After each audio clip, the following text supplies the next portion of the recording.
बिस्मिल्लाहिर्रहमानिर्रहीम अस्सलाम वालेकुम। माय नेम इज़ सफ़र एहसान and this is your channel physics का सफ़र। आज के इस लेक्चर में, आज की इस वीडियो में हम करेंगे चैप्टर नंबर 9 जो कि क्लास 11 फिज़िक्स की न्यू बुक का है, उसके एक्सरसाइज के कंस्ट्रक्टेड रिस्पॉन्स क्वेश्चंस। ठीक है, फिर से वही पुरानी बात कि जितने भी इस वीडियो में क्वेश्चंस के आंसर दिए हुए हैं वो ऑथेंटिक है, वो आप एग्जाम्स में आराम से लिख सकते हैं। ठीक है, तो फर्स्ट क्वेश्चन इसका देखते हैं। Electric field lines never cross each other by, कि जो इलेक्ट्रिक फील्ड लाइंस हैं वो एक दूसरे को क्रॉस नहीं कर सकती, ऐसा क्यों है? अच्छा, याद रखें कि जो इलेक्ट्रिक फील्ड होती है ना, इलेक्ट्रिक फील्ड लाइंस है या इलेक्ट्रिक फील्ड इंटेंसिटी है, वो आपके पास वेक्टर क्वांटिटी होती है जिसकी कोई ना कोई डायरेक्शन होती है।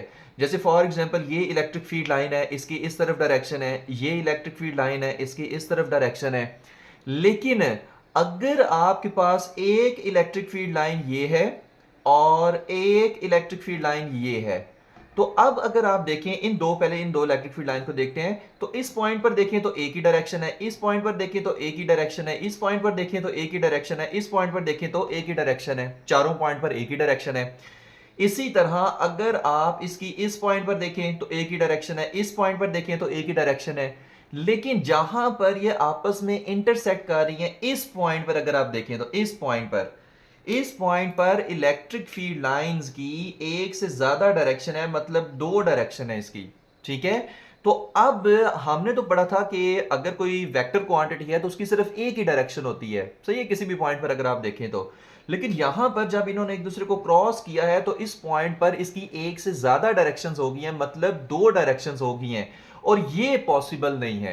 इलेक्ट्रिक फील्ड लाइंस की किसी भी पॉइंट पर अगर आप देखें ना तो एक ही डायरेक्शन होती है। लेकिन अगर आपको लगे कि किसी पॉइंट पर उसकी दो डायरेक्शन हो गई हैं, तो इसका मतलब है कि इलेक्ट्रिक फील्ड लाइंस ने आपस में एक दूसरे को क्रॉस किया है, और ये पॉसिबल नहीं है। ओके हो गया? तो इसका आंसर पढ़ते हैं। Electric field line never cross each other, क्यों? Because electric field line has only one direction, क्योंकि इलेक्ट्रिक फील्ड लाइंस की सिर्फ एक ही डायरेक्शन होती है एट एनी गिवन पॉइंट, किसी भी पॉइंट पर।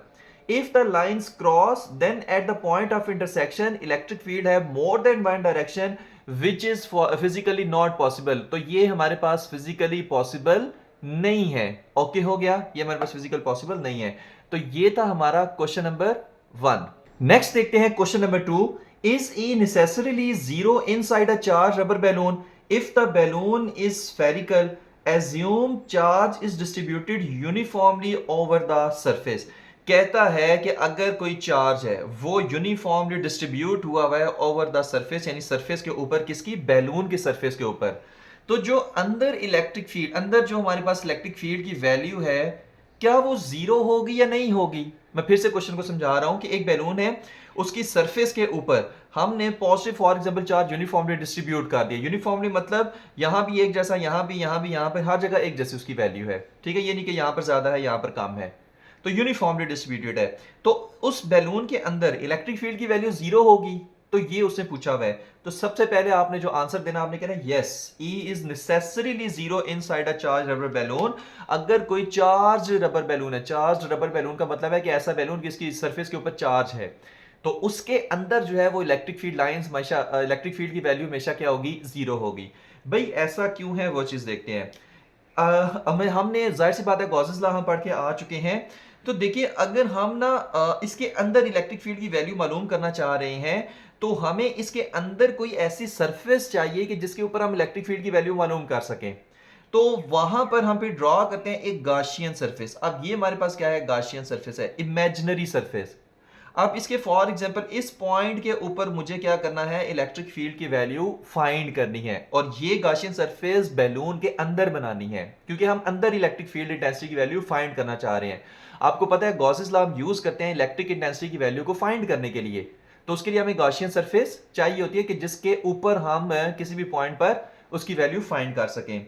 तो imagine a spherical Gaussian surface inside the balloon, the charge enclosed by it q is equal to 0। मुझे बताएं इस सरफेस के अंदर चार्ज कितना है? इस सरफेस के अंदर जो आपके पास चार्ज है ना, वो जीरो है। क्यों? क्योंकि सारा का सारा चार्ज तो बैलून की सरफेस के ऊपर है, बैलून के अंदर कोई चार्ज नहीं है। तो q इज इक्वल टू क्या होगा? जीरो होगा, inside the balloon. So the charge enclosed by it q is equal to 0. Applying Gauss's law we have Gauss's law में आप पढ़ के आ चुके हैं, फाई ई आपके पास होता है, क्या होता है, क्यू ओवर एप्सिलॉन नॉट। अब ये जो क्यू चार्ज है ना, ये वो चार्ज है जो क्लोज सरफेस के अंदर होता है, क्लोज सरफेस के बाहर वाले से कोई ताल्लुक नहीं है। मैं फिर से बता रहा हूं, ये क्यू कौन सा चार्ज है, जो क्लोज सरफेस के अंदर होता है। अगर क्लोज सरफेस के अंदर कोई चार्ज नहीं है तो ये क्यू क्या हो जाएगा, जीरो हो जाएगा। अब अगर ये Q Q is equal to zero हो जाए तो फाई आपके पास क्या होगा, जीरो होगा। फाई आपके पास क्या आएगा, जीरो आएगा, यानी इलेक्ट्रिक फ्लक्स जो है वो आपके पास जीरो आएगा। अब इलेक्ट्रिक फील्ड इंटेंसिटी क्या होती है, हमने एक फार्मूला और पढ़ा है, phi is equal to E dot A, ठीक है। क्योंकि इस फार्मूला में तो कहीं हमें इलेक्ट्रिक फील्ड इंटेंसिटी नजर नहीं आ रही, लेकिन यहां पर तो नजर आ रही है, phi is equal to E dot A, electric flux वाले फार्मूला में। अब इस फाई ई की वैल्यू को आप यहां पे पुट कर दे, जब यहां पे पुट करेंगे तो फाई ई की जगह जीरो पुट करेंगे तो आएगा E dot A is equal to zero. इसका मतलब है dot product of E and A is equal to zero. लेकिन डॉट प्रोडक्ट ये तब जीरो आएगा या तो ई जीरो है या ए जीरो है, या इलेक्ट्रिक फील्ड जीरो है या एरिया जीरो है। इस वजह से दोनों में कोई एक आध जीरो है, जिसकी वजह से जब दोनों को मल्टीप्लाई करते हैं तो आंसर जीरो आता है। तो अब वो कहता है as A is not equal to zero. भाई सरफेस तो जीरो नहीं हो सकती, सरफेस एरिया जीरो नहीं है, एरिया है, एरिया जीरो नहीं है, एरिया तो है। इसका मतलब है ई डॉट ए की प्रोडक्ट इस वजह से जीरो आई है क्योंकि E is equal to zero है। ओके हो गया। तो इस वजह से कहता है as A is not equal to zero so E is equal to zero, इसका मतलब है ई जीरो है। इस वजह से दोनों को मल्टीप्लाई करने से आंसर जीरो आ रहा है। इस वजह से हम कहते हैं कि inside the charge balloon surface, इस inside the close surface the electric field intensity will be zero. Okay हो गया। तो होप सो कि आपको समझ आ गया होगा, क्योंकि गॉसेस लॉ अप्लाई करने के लिए दो कंडीशन होती हैं कि एक जो हमारे पास है क्लोज सरफेस हो, और दूसरी कंडीशन है कि चार्ज इनसाइड द सरफेस हो। तो चार्ज इनसाइड द सरफेस है ही नहीं है, लिहाजा Q is equal to zero होगा। अगर Q is equal to zero है तो inside E is equal to zero हो जाएगा, इलेक्ट्रिक फील्ड मौजूद नहीं होगी। ओके हो गया। तो होप सो कि ये क्वेश्चन आपको समझ आ गया होगा। तो ये था हमारा क्वेश्चन नंबर 2। नेक्स्ट क्वेश्चन है question number 3। Electrostatic force is 10 to raise power 38 times stronger than gravitational force, argue that our galaxy should be almost neutral. कहता है कि जो इलेक्ट्रोस्टैटिक फोर्स है वो 10 to raise power 38 times stronger होती है gravitational force से। अच्छा, अब वो कहता है कि ऐसा क्यों है कि जो गैलेक्सीज हैं वो शुड बी न्यूट्रल, कि वो ऑलमोस्ट न्यूट्रल होनी चाहिए। ऐसा क्यों है, इस पे आर्गू करें भाई, इस पे बहस करें कि क्यों गैलेक्सीज जो हैं वो ऑलमोस्ट न्यूट्रल होनी चाहिए। तो सबसे पहले देखें कि अगर फॉर एग्जांपल हमारे पास पॉजिटिव क्यू चार्ज है, ये हमारे पास एक नेगेटिव क्यू चार्ज है, तो इनके दरमियान में जो फोर्स होती है ना, उसको हम कहते हैं इलेक्ट्रोस्टैटिक फोर्स। उसको हम क्या कहते हैं, इलेक्ट्रोस्टैटिक फोर्स। अब इन चार्जेस के ऊपर ग्रेविटेशनल फोर्स भी लग रही है डाउनवर्ड, एफ जी। लेकिन इनके चार्जेस के आपस में जो फोर्स है ना, इलेक्ट्रिक फोर्स, वो इस ग्रेविटेशन फोर्स जो डाउनवर्ड लग रही है इससे 10 टू रेज पावर 38 टाइम्स ज्यादा है। यानी इनके आपस की फोर्स बहुत ज्यादा होती है as compare to gravitational force. ठीक है। अच्छा, अब क्वेश्चन पे आते हैं। देखिए, अगर हमारे पास गैलेक्सी, अब गैलेक्सी है, उसमें सन भी है, उसमें ढेर सारे प्लैनेट्स भी हैं, तो अगर गैलेक्सीज के ऊपर चार्ज आ जाए, मतलब कि अभी तो गैलेक्सीज न्यूट्रल हैं, लेकिन फॉर एग्जांपल अगर गैलेक्सीज के ऊपर चार्ज आ जाए, उसके अंदर जो प्लैनेट्स हैं उसके अंदर चार्ज आ जाए, मान लें ये हमारे पास जुपिटर है, ये हमारे पास मार्स है, और फॉर एग्जांपल इसके ऊपर पॉजिटिव चार्ज आ गया, इसके ऊपर नेगेटिव चार्ज आ गया। अब क्या होगा कि अगर अभी ये न्यूट्रल है, ठीक है, लेकिन मैं कह रहा हूं फॉर एग्जांपल इसके ऊपर पॉजिटिव चार्ज आ गया, इसके ऊपर नेगेटिव चार्ज आ गया।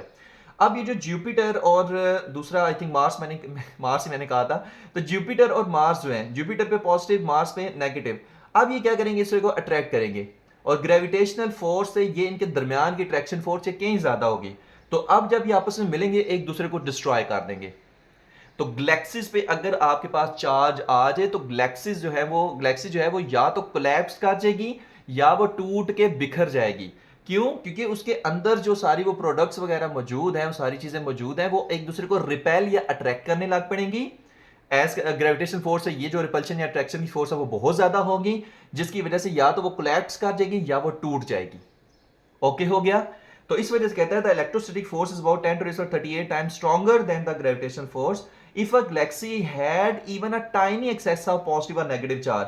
कि अगर गैलेक्सीज पे टाइनी एक्सेस ऑफ कोई पॉजिटिव या नेगेटिव चार्ज हो तो क्या होगा, the resulting electrostatic force would be so extremely large.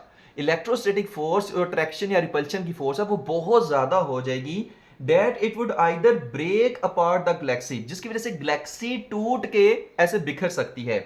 Are collapse, या ऐसे कोलैप्स कर सकते हैं, ऐसे जोड़ के सारे एक दूसरे को तबाह कर दो, कोलैप्स कर जाए।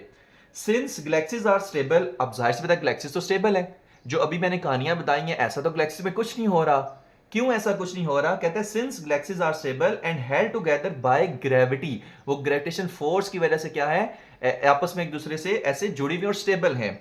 दे must be almost electrically neutral, इनको ऑलमोस्ट इलेक्ट्रिकली न्यूट्रल होना पड़ेगा, meaning the total positive and negative charge are nearly equal, जिसका मतलब है कि इनके अंदर जो टोटल पॉजिटिव और नेगेटिव चार्ज है वो इक्वल है, एक दूसरे का इफेक्ट कैंसिल कर रहे हैं, लिहाजा इलेक्ट्रोस्टैटिक फोर्स ना होने के बराबर होती है, मतलब नहीं है, सिर्फ ग्रेविटी की फोर्स होती है, इस वजह से ये गैलेक्सीज बची हुई हैं। लेकिन अगर ये गैलेक्सी जो है इस पे कोई चार्ज होता, इसके अंदर जो प्लेनेट है उसके पे कोई चार्ज होता, पॉजिटिव या नेगेटिवली कोई चार्ज प्लेनेट होता, तो एक दूसरे के साथ रिपल्शन या अट्रैक्शन की वजह से एक दूसरे को डिस्ट्रॉय कर देते, गैलेक्सी सारी डिस्ट्रॉय हो जाती।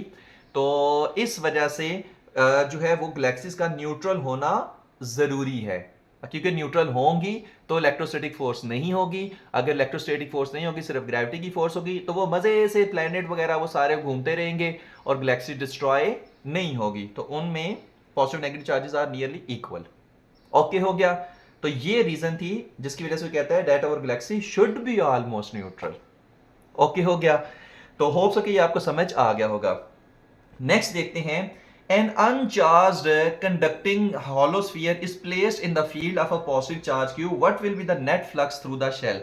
कहता है कि एक अनचार्ज शेल है, एक ये चार्ज एक ये शेल है, ठीक है, खाली है बिल्कुल, ना इसके ऊपर चार्ज है ना इसके अंदर चार्ज है, लेकिन अनचार्ज conducting hollow sphere is placed in the field of positive charge, इसके बाहर ये पॉजिटिव चार्ज है, q पॉजिटिव चार्ज, और ये क्या है, ये इसकी फील्ड में पड़ा हुआ है, ये क्या है, इसकी फील्ड में पड़ा हुआ है, यानी कि हॉलो जो हमारे पास स्फीयर है, चार्ज नहीं है, ये चार्ज्ड नहीं है, एक हॉलो स्फीयर है जो अंदर से खाली है और उसके ऊपर कोई चार्ज नहीं है, वो किसी और बाहर कोई पॉजिटिव फॉर एग्जांपल चार्ज है और उसकी इलेक्ट्रिक फील्ड में पड़ा हुआ है, तो कहता है what will be the net flux through the shell, इसके अंदर जो नेट फ्लक्स होगा वो कितना होगा?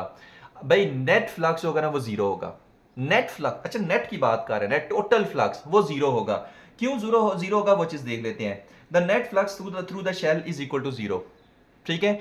अब वो क्यों जीरो होगा वो चीज देख लेते हैं। देखिए यहां पर एक रीजन आपको गॉसेस लॉ के अकॉर्डिंग बताता हूं, एक दूसरे से बताता हूं। यहां पर जो एरिया वेक्टर है ना वो इस तरफ है, आपको पता है कि अगर कोई क्लोज सरफेस हो तो एरिया वेक्टर हमेशा आउटवर्ड होता है, यहां भी जो एरिया वेक्टर है वो किस तरफ है, इस तरफ है, ठीक है। मैं ई किधर लिख रहा हूं, एरिया वेक्टर इस तरफ है, यहां पर जो एरिया वेक्टर है वो इस तरफ है, यहां पर एरिया वेक्टर इस तरफ, तो एरिया वेक्टर ऐसे बाहर की तरफ होते हैं। तो अगर इस पॉइंट पर देखें तो इलेक्ट्रिक फील्ड की डायरेक्शन किस तरफ है, इस तरफ। यहां पर देखें तो इलेक्ट्रिक फील्ड की डायरेक्शन किस तरफ है, इस तरफ, क्योंकि पॉजिटिव क्यू चार्ज से ऐसे इलेक्ट्रिक फील्ड लाइन जा रही है।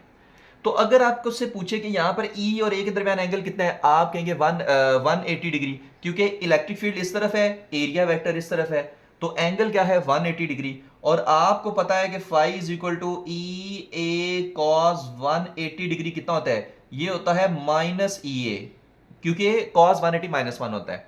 अगर यहां पर देखें तो एरिया वेक्टर इस डायरेक्शन में है, इलेक्ट्रिक फील्ड भी इस डायरेक्शन में है, तो इसका मतलब है दोनों के दरमियान एंगल कितना है, जीरो, और cos जीरो क्या होता है, 1 होता है, ई ए cos जीरो वो 1 होता है। तो यहां पर जो फ्लक्स आएगा वो कितना आएगा, ई ए आएगा, phi is equal to E ए। अब नेट फ्लक्स का उसने कहा है, यहां पर फ्लक्स आ रहा है माइनस ई ए, यहां पर फ्लक्स आ रहा है प्लस ई ए, तो जब आप इन दोनों को ऐड करेंगे तो माइनस ई ए प्लस ई ए क्या हो जाएगा, जीरो। मतलब यहां वाला फ्लक्स, तो टोटल नेट फ्लक्स इस सरफेस से कितना गुजरा है, जीरो गुजरा है, क्योंकि यहां पर माइनस ई ए है, यहां पर प्लस ई ए है, दोनों एक दूसरे को कैंसिल कर देंगे, मतलब दोनों को जब ऐड करेंगे आंसर जीरो आ जाएगा, तो flux zero, net flux zero, इस वजह नेट की बात कर रहे हैं, टोटल फ्लक्स।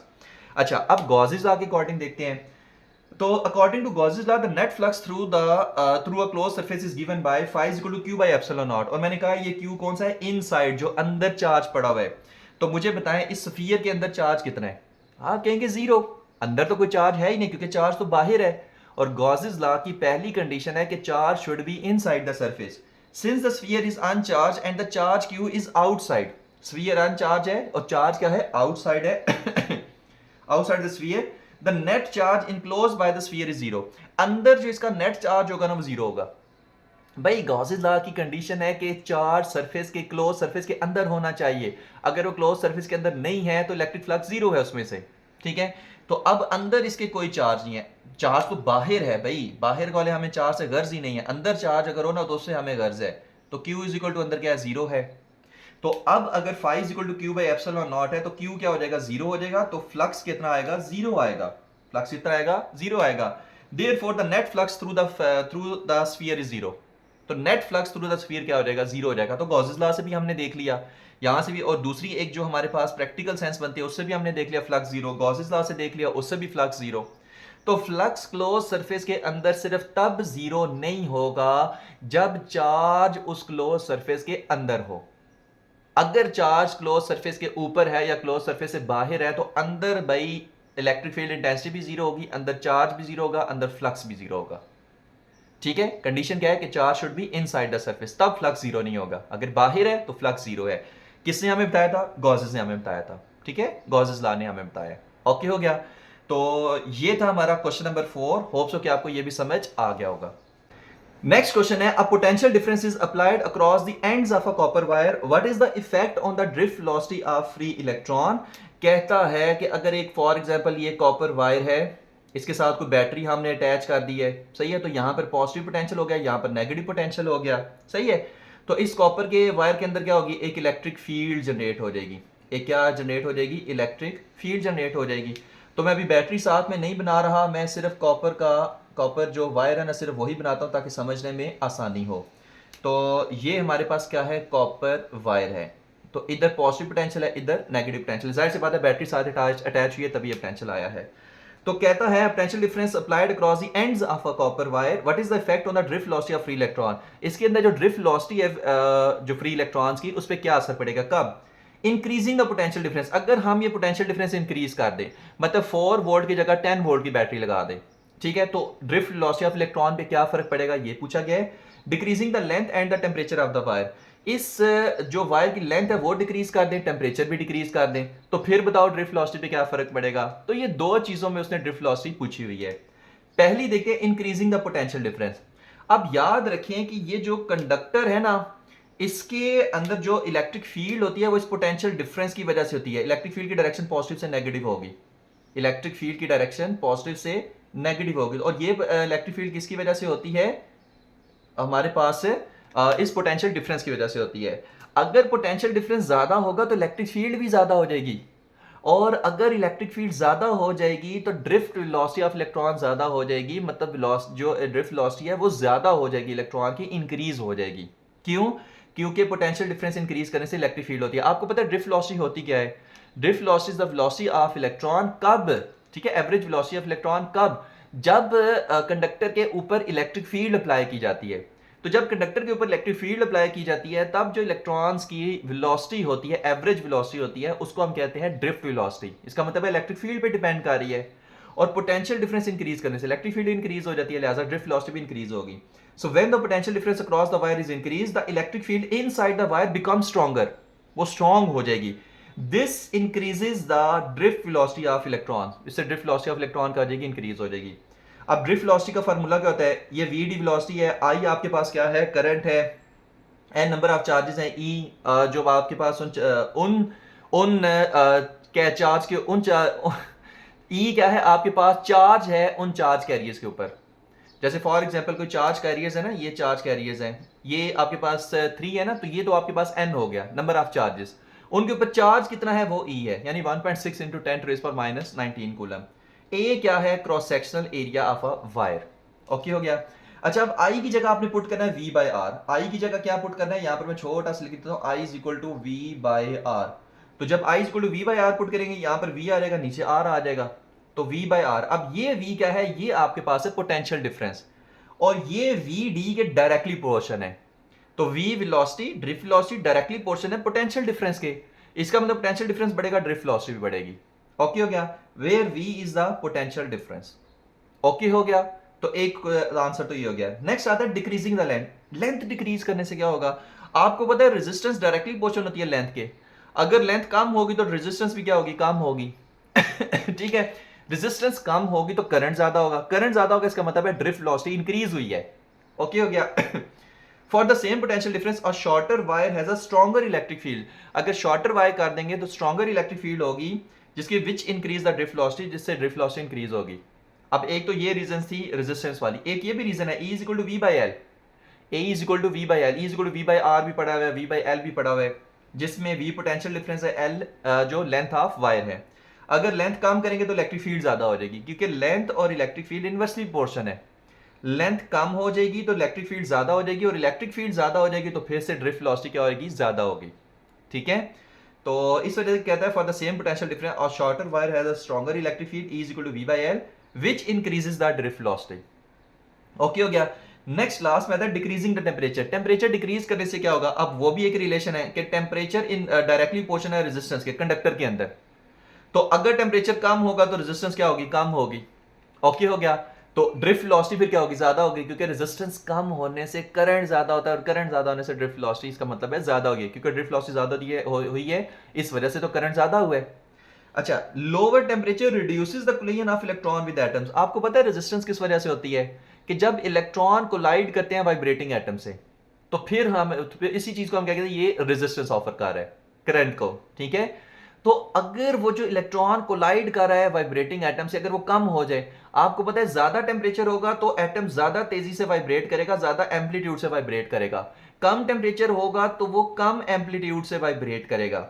जब कम एम्पलीट्यूड से वाइब्रेट करेगा तो इलेक्ट्रॉन का एटम से टकराने का चांस कम हो जाएगा, जिसकी वजह से जो रेजिस्टेंस है वो कम हो जाएगी, और रेजिस्टेंस कम होगी, ड्रिफ्ट वेलोसिटी ज्यादा होगी, ड्रिफ्ट वेलोसिटी ज्यादा होगी, इसका मतलब है करंट ज्यादा होगा। ओके हो गया। So lower temperature reduces the collision of electron with atoms, temperature कम करने से इलेक्ट्रॉन्स की कोलिजन एटम के साथ कम हो जाएगी। अच्छा, कम होगी तो रिड्यूस रेजिस्टेंस होगी, allowing electrons move more freely, जिसकी वजह से इलेक्ट्रॉन्स ज्यादा फ्रीली मूव कर सकेंगे। This increases the drift velocity, जिसकी वजह से ड्रिफ्ट वेलोसिटी क्या हो जाएगी, इंक्रीज हो जाएगी। ओके हो गया। तो लोअर टेम्परेचर करने से इलेक्ट्रॉन्स और एटम्स की कोलिजन कम होगी, रेजिस्टेंस कम होगी, जिसकी वजह से इलेक्ट्रॉन ज्यादा फ्रीली मूव कर सकेंगे, जिसकी वजह से ड्रिफ्ट वेलोसिटी भी इंक्रीज हो जाएगी, करंट भी इंक्रीज हो जाएगा। ओके हो गया। तो ये था हमारा क्वेश्चन नंबर 5, होप्स हो कि आपको ये भी समझ आ गया होगा।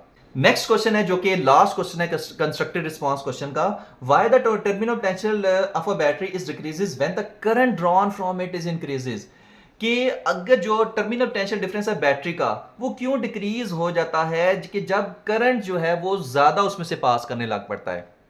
जब करंट ज्यादा पास करने लग पड़ता है तो बैटरी का जो पोटेंशियल डिफरेंस है वो डिक्रीज क्यों हो जाता है। ठीक है, टर्मिनल पोटेंशियल डिफरेंस, बैटरी का नहीं, बैटरी के टर्मिनल्स का जो पोटेंशियल डिफरेंस होता है। ठीक है, तो वो क्यों डिक्रीज कर जाता है। अच्छा, अब उसकी रीजन देखते हैं। इसके लिए ना सिर्फ एक रिलेशन आप याद रखें, वो है V T is equal to E minus I R, जिसमें वी टी क्या है, टर्मिनल पोटेंशियल डिफरेंस है, ई क्या है, ईएमएफ है, आई क्या है, करंट है, आर क्या है, इंटरनल रेजिस्टेंस है। ठीक हो गया। अच्छा, अब उसमें देखते हैं क्या होता है। मान ले मैं कुछ वैल्यू सेट करता हूं कि अगर फॉर एग्जांपल हमारे पास ईएमएफ है 12 और करंट है आपके पास फॉर एग्जांपल 2 और इंटरनल रेजिस्टेंस है आपके पास वो भी है 2। ठीक है, तो जो टर्मिनल पोटेंशियल डिफरेंस आएगा वो कितना आएगा, मैंने क्या कहा, ईएमएफ है 12, करंट है 2, रेजिस्टेंस इंटरनल रेजिस्टेंस है 2। ठीक है, तो ये आपके पास आएगा 12 माइनस 2 2 4, तो ये आपके पास आ जाएगा 12 माइनस 4, आपके पास कितना होगा, 8 होगा। ठीक है, तो टर्मिनल पोटेंशियल डिफरेंस कितना आया, 8 आया। सही है, लेकिन उसने क्या कहा है कि अगर करंट को इंक्रीज करें, when current drawn from the battery is increased, the terminal potential difference of battery when current drawn from the battery is increased, the terminal potential difference of a battery is decreased। ऐसा क्यों है, तो current को अब मैं increase करने वाला हूं, देखना कैसे। So V T is equal to, EMF को मैं छेड़ नहीं रहा, 12 ही है, वो उतना ही होता है, माइनस करंट अगर 2 पहले गुजर रहा था, अब मैं उसको कर देता हूं 3। पहले करंट कितना था, 2 था, अब मैंने क्या कर दिया, 3 कर दिया। तो यहां पर इंटरनल रेजिस्टेंस हुई, मैंने और किसी चीज को नहीं छेड़ा, करंट को सिर्फ 2 से 3 कर दिया। अब देखें क्या होगा, टर्मिनल पोटेंशियल डिफरेंस पहले 8 आया था, so V T is equal to 12 minus 3, 2 क्या होता है, 6 होता है, 12 माइनस 6 क्या होगा, 6 हो जाएगा। अब देखें टर्मिनल पोटेंशियल डिफरेंस कितना आया, 6।